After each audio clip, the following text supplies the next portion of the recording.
윙가로디움 레비오사.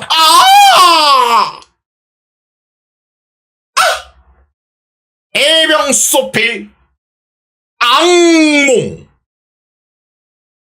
밤은 이미 깊어 대부분의 사람들은 또 다른 내일을 준비하기 위해 잠자리에 들었을 것이다. 창문 밖에선 이따금씩 지나가는 차 소리와 죽이게 비틀거리는 걸음소리가 들릴 뿐이지만 나는 조그마한 방 안에서 안주도 없이 소주를 연거푸 들이켜고 있었다. 맨정신으로 잠들 때마다 눈꺼풀 뒤로 보이는 암흑 속에서 그때의 기억이 나타나고 곧이어 그 끔찍한 기억이라는 이름의 악마는 나를 깊고 끝없는 악몽 속으로 끌고 가기 때문이다. 대량의 알코올의 힘을 빌어 의식을 잃는 시기에 가까운 취침은 지금까지 경험상 수면제보다 저렴하고 억지로 깨어 있어야 하는 것보다 비교적 안락했다. 나는 술기운을 빌려 떨리는 손을 들어 내가 겪은 15년 전의 악몽을 써 내려가 보고자 한다. 부디 떠올리는 것만으로도 충분히 불경한 그때의 기억을 이곳에 쓰는 것을 신이 용서하길. 때는 무더운 여름. 당시 한창 등산에 빠져있던 나는 정확한 기억은 나지 않았으나 강원도의 한 산을 오르기 위해 설레는 마음으로 버스에 몸을 실었다. 버스는 어느 시골의 터미널에 도착했고 나는 갈아탈 버스를 기다리며 작은 대합실에 앉아있었다. 대합실 우석에 있는 낡은 텔레비를 멍하니 쳐다보고 있는데 느닷없이 산불의 소식이 뉴스 속보로 뜨는 것이 아니겠는가. 바로 내가 등반하려고 마음먹은 그 산이었다. 재수가 없다라고 해야 할지 다행이다라고 해야 할지 이미 수시간을 달려 도착한 기착지에서 맞닥뜨린 소식에 나는 망연자실하여 멍하니 있을 뿐이었다. 그때 누군가가 뒤에서 툭툭 내 어깨를 건드렸다. 뒤돌아보니 지팡이를 짚은 한 노인이 있었다. 노인의 피부는 농사일 때문에 가뭇하게 걸려있었는데 몇 가닥 남지 않은 잿빛 머리와 그 위에 쓴 피같이 검붉은 모자가 폭 인상적인 대비를 이루고 있었다. 노인은 그 검붉은 모자의 이마팍에는 해병대라는 누런 글자가 박혀 있었는데 여기저기 때가 끼어 어두워진 누런 글자로 보건대 그 노인의 핏빛 모자 또한 젊었던 시절에는 시뻘건 것이었던 건지 먼지와 노인의 땀에 오랜 세월 절여지며 그런 색이 되지 않았나 싶었다. 뭔가 어디 산이라도 가려고 그러냐? 예. 사실 저 산에 가려고 했는데 뭐 낭패네요. 나는 낡은 텔레비의 쌈불 소식을 가리키며 어깨를 으쓱 했다. 아유, 가는 날이 장날이라더니 나도 10년 전까지만 해도 등산 즐겨 했는데 안에 가는 것처럼 보이는 젊은이가 있어 이 반가운 마음에 한번 물어보았네. 예. 꽤 준비한 산행이었는데 이거 참 곤란하네요. 노인은 잠시 나를 위아래로 훑어보더니 고개를 끄덕이고든 입을 열었다. 내가 소시 쪽에 다니던 좋은 산이 있는데 그쪽이라도 가보겠나 청년? 젊은 사람이 이렇게 산에도 다니고 내 자네가 기특해서 알려주는 거야. 확실히 솔깃한 제안이었다. 어차피 목표했던 곳은 클라먹었고 이렇게 지역 주민이 추천하는 곳이 텔레비나 라디오에서 떠들어대는 맛집이니 영소리 하는 것보다 나름 낭만이 있지 않겠는가? 노인은 내 표소에서 종이와 펜을 얻어와 버스 노선까지 적어주며 야단이었다. 아휴, 이렇게 직접 약도까지 그려주시고 참 감사합니다. 아유 뭘, 같은 등산일끼리는 좋은 산을 서로 알려주고 하는 게 도리 아니겠는가? 아이 그럼 즐거운 산행되기 좋은가? 노인이 알려준 버스를 타고 한두 시간쯤 달렸을까? 버스에 탈 때 기사에게 미리 말해둔 녹택에 지나치지 않고 내릴 수 있었다. 버스에서 내리자 펼쳐진 전경은 내가 예상했던 것보다 훌륭했고 등산인의 마음에 불을 지피기에는 충분했다. 나는 간단한 준비 운동을 한 후 천천히 산에 오르기 시작했다. 경사는 그리 가파르지 않았고 우거진 녹음 사이에 뇌리쬐는 햅쌀과 이따금 불어오는 산들바람에 힘든 줄도 모르고 1시간가량을 오르던 중이었다. 다만 한 가지 이상했던 점은 생명이 가장 꿈틀거릴 한여름임에도 불구하고 산 어디에서도 새소리나 다람쥐의 바스락거림 등 동물들의 기척이 느껴지지 않았다는 점이다. 나는 한순간 위화감을 느꼈지만 이내 잊어버리거든 산을 계속하였다. 어느덧 시간이 흐르고 흘러 등산을 시작한 지 2시간이 흘렀을까. 나는 지금껏 느껴지던 흙냄과 상쾌한 삐똥찌드의 냄새 대신 어디선가 개씹쌍 아니 굉장히 끔찍하고 추악하고 그런 냄새가 느껴지는데 어디선가 스멀스멀 다가올 느꼈다. 아니 어디인가 멧돼지의 시차도 썩고 있는 거 아니야?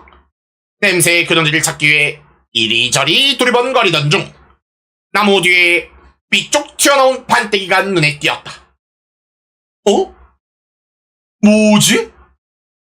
나무 뒤에 돌아가 판때기에 적힌 글을 본 나는 기겁할 수밖에 없었으니 판때기에는 누런 글자로 군사구역 해병대 관리라고 적혀있는 것이 아니겠는가. 이 망할 노인네가 군사구역을 좋은 곳이랍시고 알려주다니 인간인이 군사구역에 들어온 것만으로도 큰일인데 간첩으로 몰리기라도 한다면 내 인생은 이제 볼장 다 본 것이나 마찬가지였다. 서둘러 산을 내려가려던 나의 귀에 땅이 울리는 진동과 어떤 소리가 들려왔다. 비탈 너머에서 들려오는 듯한 소리에 귀를 기울여 보니 라이라이라이라이 차차차 헤이 빠빠이빠 헤이 빠빠이빠 무슨 소리인지 정확히 들리진 않았지만 발 울림이 아닌가 싶은 진동과 이상한 소리가 점점 가까워지는 것을 보아니 해병들이 산악 구보라도 하는가 싶었다. 나는 산을 내려갈 틈도 없겠다 싶어 근처 커다란 나무 뿌리로 덮인 구덩이에 몸을 숨겼다. 아예 땅을 파고 들어갈 기세로 몸을 쑤셔 넣던 와중에 나는 인기척 소리와 거진과 동시에 아까 더 느껴지던 그 추잡한 악취 또한 강렬해짐에 경악했다. 설마 이것이 인간의 냄새였단 말인가?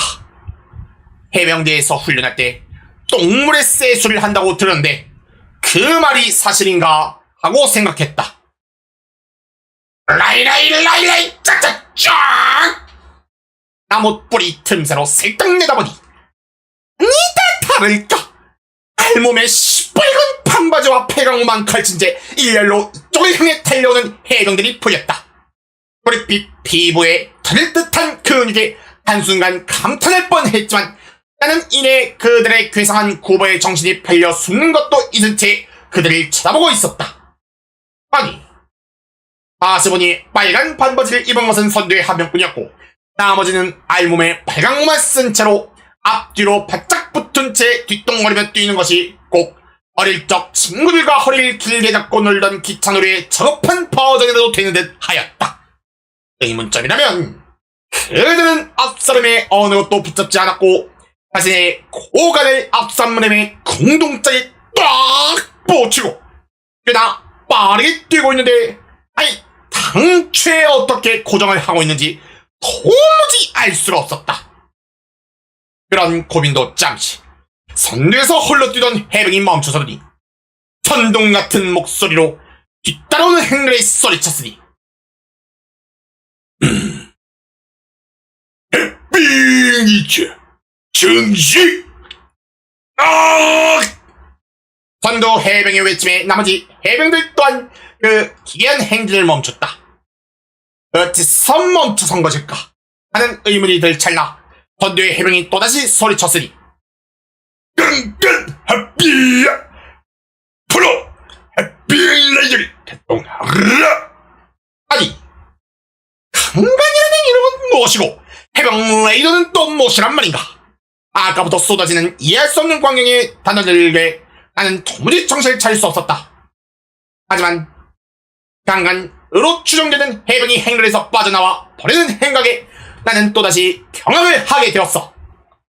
그는 그에 대한 성질을 덜렁덜렁이면 걸어나오더니 브릿지 자세를 취하고는 하는 기합을 외쳤다. 그러자 그 시커멓고 거대한 포신이 꼿꼿이 서더니 마치 살아있는 뱀처럼 이리저리 대가리를 움직였다. 그런데 사냥감을 찾는 뱀처럼 이리저리 움직이던 오신, 내가 숨어있는 방향을 똑바로 가리키는 게 아니겠는가. 박철곤 예병님, 신실한 낚시가 부탁드렸습니다. 이응! 무무칠 톤톤정 SA를 보에 키울 수 있도록. 박철곤 해병이 소리치자 2명의 해병이 내 쪽으로 달려오는 것이 보였다. 호랑이와 같은 그들의 날렵함에 나는 제대로 된 저항도 해보지 못하고 끌려나오고야 말았다. 두 해병이 나를 꿇어앉자 잘고냐는 해병은 씩 웃더니 나 SA 스스로 해병대에 입대하기 위해 오다니. 예! 해병대는 언제나 새로운 아스를 환영한다. 환영의 의미로 내가 친히 전의를 알려주겠다. 라고 외치며 빨간 반바지를 천천히 내리며 나에게 다가왔다.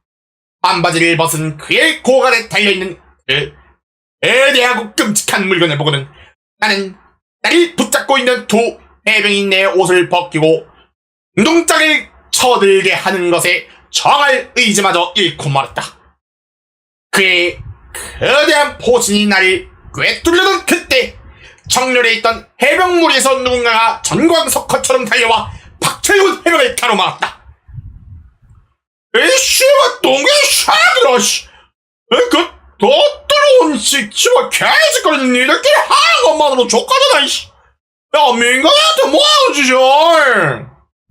내 생명의 은인인 그 해병만이 이 광기에 휩싸인 집단의 유일한 정상인 듯 하였다. 정상인의 등장에 안도했던 것도 잠시 박철곤의 얼굴이 악귀처럼 일그러지더니 노회차 소리쳤다. 악류!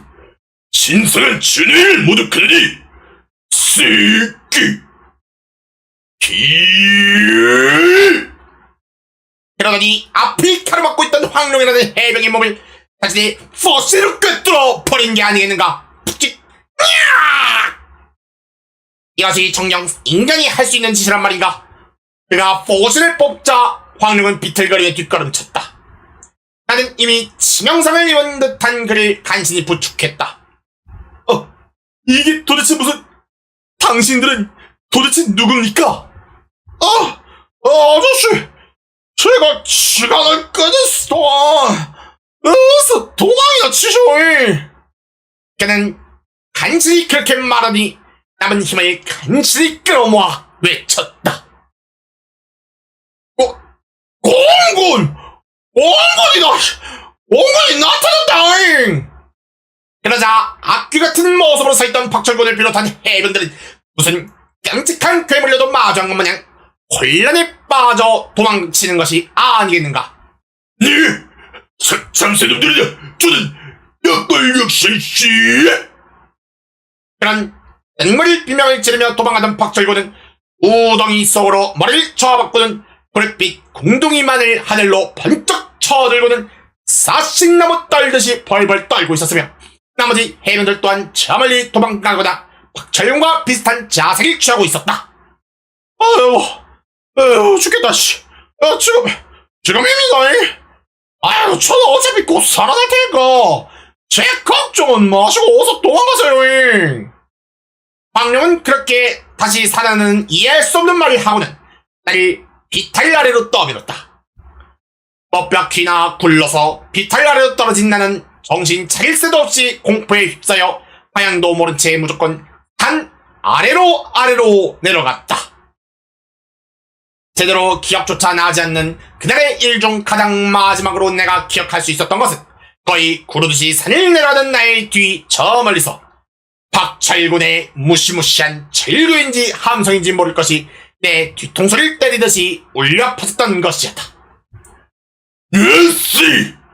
너와 나 반드시 다시 만나게 될 것이다! 아씨! 그 이후의 일은 기억할 수 없었다. 정신을 차려보니 나는 한 병원에 누워있었고 마을 주민이 산 아래 논두렁에 쓰러져 있는 나를 발견하여 병원으로 옮겨왔다는 것이다. 다친 곳은 많지 않았기에 병상 신세에서는 금방 벗어날 수 있었지만 나는 정신과 치료를 수개월간 받아야 했다. 자, 나는 그때의 그 저주받은 기억을 이곳에 쓰는 것을 무사히 마쳤다.